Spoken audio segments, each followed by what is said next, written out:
5 makanan antara punca darah tinggi. Korang tahu tak, 5 makanan ni adalah antara punca utama darah tinggi kat Malaysia. Yang pertama, makanan bergaram tinggi. Contohnya mi segera, kicap, sos atau jeruk. Garam dalam makanan ini membuatkan badan menyimpan air dan menyebabkan tekanan darah naik.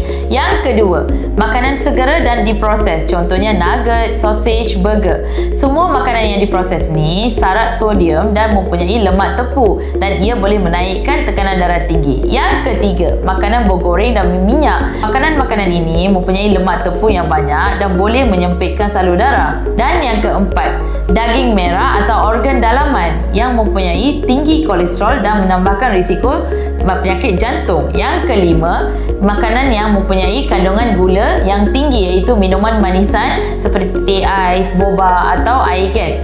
Kandungan gula yang tinggi menyebabkan berat badan naik dan berat badan boleh menyebabkan tekanan darah tinggi naik. Sedap memang sedap, tapi makan selalu, siaplah bacaan BP tu. Kalau korang dah ada darah tinggi, kurangkan 5 benda ni dulu, confirm beza rasanya. Ingat, makan bukan nak puas hari ni, tapi nak sihat lama lagi. Korang selalu makan salah satu makanan ni tak? Cuba drop komen. Thank you.